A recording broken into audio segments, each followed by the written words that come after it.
ব্যস্ত থাকেন যদি আমরা এখানে বসে রাখতে পারছি।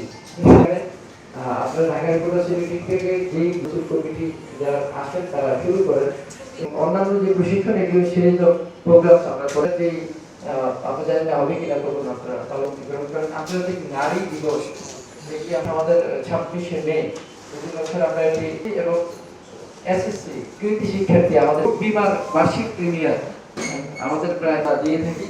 ফুটবল ও ক্রিকেট টুর্নামেন্ট জানেন সবাই সাঁতার প্রশিক্ষণ কর্মসূচির পক্ষ থেকে করে থাকি। বার্ষিক ক্রীড়া উৎসব কারণে আমরা আমাদের এখানে যারা খুবই জাঁকজমকপূর্ণভাবে এবং আপনারা যারা থেকে চলে আসে নির্বাচন 30 ঢাকা রিপোর্টার্সের একটি 31 বছরের মানে একেবারে টোটাল আমরা 1 বছরের প্রোগ্রাম বা কিছু হয় আপনারা আমাদের একটু সহযোগিতা দিয়ে করবো। কারণ হচ্ছে ছোট ছোট অনেক প্রোগ্রাম হয় বিভিন্ন বন্ধই করে দিয়েছি।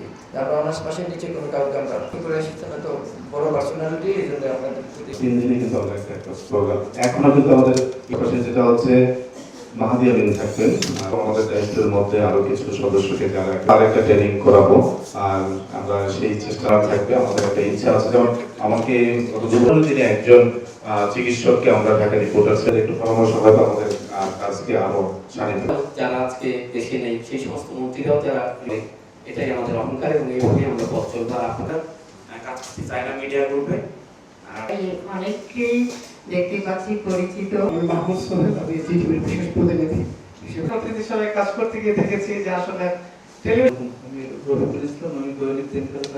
আমাদের ইনস্টিটিউটে সবই আছে আমরা আমাদের সেই সাপোর্টটা যাতে পাই এক্ষেত্রে আমাদের দিয়েছে সেজন্য আমি শুরু থেকেই কাজ করা আমরা 2টা বিষয় তাদেরকে খুব স্ট্রং তো এই জন্য ডিআরইউ ট্রেনিং ইনস্টিটিউট খুব উন্নত মানের পিসি যেটা ল্যাব মানে ভাষার ব্যাপারে আরেকটু যদি সময় দিতে পারে অনেক ব্যস্ত থাকে বুঝতে পারি যাতে তাদের দক্ষতা এখন আপনাদের বলো কিভাবে কাজ ধন্যবাদ। আমি আকমল ভাই দিয়ে শুরু করতে চাই। আমি আকমল ভাইকে অনুরোধ করবো।